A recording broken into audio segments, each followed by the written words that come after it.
कहानियाँ कुछ आपकी कुछ हमारी। डायरी के पन्ने आपकी कहानी हमारी ज़ुबानी में एक बार फिर से हम आ चुके हैं। उन तमाम कहानियों, कविताओं और प्रेरक लोगों के संवाद और प्रेरक लोगों के बारे में बताने, डायरी के पन्ने आपकी कहानी हमारी ज़ुबानी में। एक बार फिर से आप सभी का बहुत-बहुत स्वागत है। इस एपिसोड में हम नरेंद्र देवांगन की कहानी कमला काकी की दिवाली सुनाने जा रहे हैं। तो चलिए बिना देर किए इस कहानी की तरफ बढ़ते हैं। पूरे मोहल्ले में दीपावली की धूम मची थी। बच्चों ने नए नए कपड़े पहन रखे थे। उनके गुलगपाड़े और शोर शराबों से पूरा मोहल्ला गूंज रहा था। हर घर दीपों की रोशनी से झिलमिला रही थी। कहीं के बिजली के बल्ब भी शान से टिमटिमा रहे थे। लेकिन इन सब रंगीनियों से बहुत दूर कमला काकी का मकान लगभग अंधेरे में डूबा हुआ था।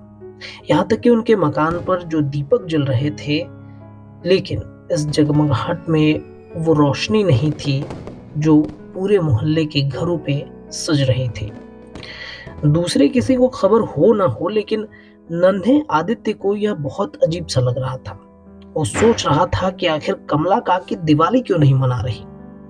उसे अच्छी तरीके से याद था कि कमला काकी ने पिछले साल भी दिए नहीं जलाए थे और शायद उससे पिछले साल भी नहीं जलाए। आदित्य को यह अच्छा नहीं लग रहा था कि आज के दिन कोई दुखी और उदास कैसे रह सकता है। वह अच्छी तरीके से समझता था कि जब कोई दुखी व उदास होता है तभी त्योहार नहीं मनाता।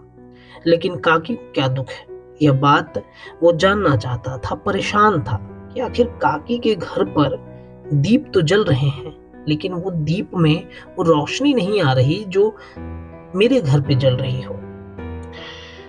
ये बात सोचते हुए उसने मन में विचार किया कि आज मैं काकी का दुख जान कर ही रहूंगा।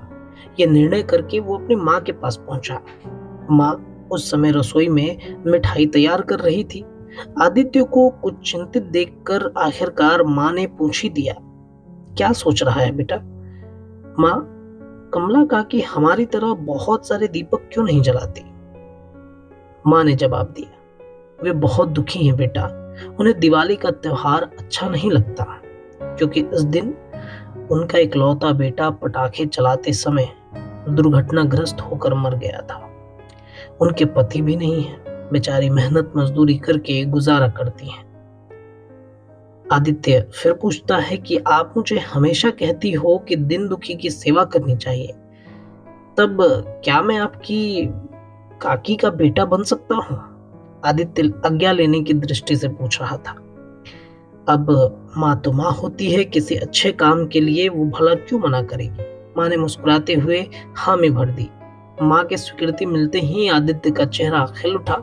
वो सरपट कमला काकी के घर की ओर भागा, लेकिन माँ की आवाज सुनकर उसे वापस लौटना पड़ा। माँ ने उसे हाथ में एक डब्बा थमाते हुए कहा कि बेटा ये मिठाई लेते जाओ। मिठाई का डब्बा आदित्य के हाथों में आते ही आदित्य को अपनी माँ पर बहुत गर्व हुआ। मिठाई का डब्बा लेकर वो काकी के घर की ओर दौड़ा। प्रसन्नता के मारे उसके कदम धरती पर नहीं पड़ रहे थे। वो आज किसी बेसहारा का सहारा बनने जा रहा था। शीघ्र ही वो कमला काकी के घर पहुंच गया। काकी के घर एक कोने में बैठी काकी रो रही थी। शायद उन्हें अपना बेटा याद आ रहा था। तभी आदित्य ने पूछा, काकी आप रो रही हो? और काकी चुप बैठी रही, जैसे कुछ सुना ही नहीं। आदित्य ने काकी को हाथ से झकझोरते हुए पूछा, बताइए काकी, क्या दुख है आपको? लेकिन काकी ने आदित्य के प्रश्न का कोई जवाब नहीं दिया।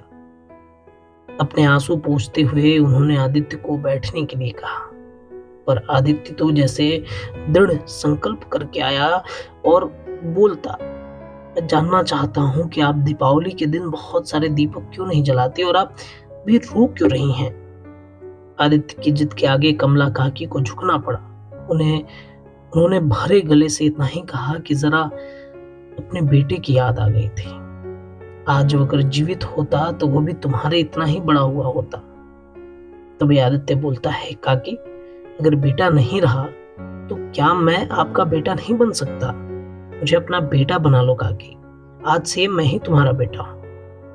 आदित्य ने बड़े भोलेपन से ये बात कमला काकी से कह दी। अब कमला काकी ने बेटा कहकर आदित्य को गले लगा लिया।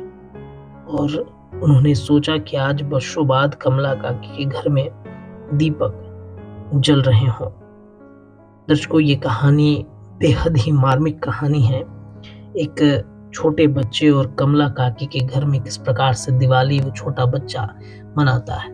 आपके भी आसपास में कुछ ऐसे घर होंगे जिनके घरों में दीप तो जल रहे होंगे, लेकिन रोशनी काफी कम होगी। छोटी सी कोशिश होगी, एक छोटा सा प्रयास, एक छोटा सा अपील ये है कि आप उनके घरों में भी दीप जलाइए जिनके घरों में दीप तो जल रहे हैं लेकिन रोशनी गायब है। रोशनी बिखेरिए, उन्हें प्यार दीजिए और जितना हो सके इस कहानी पर अपनी प्रतिक्रिया दे सकते हैं। जुड़े रहिए डायरी के पन्ने, आपकी कहानी हमारी जुबानी बवाली के साथ। धन्यवाद।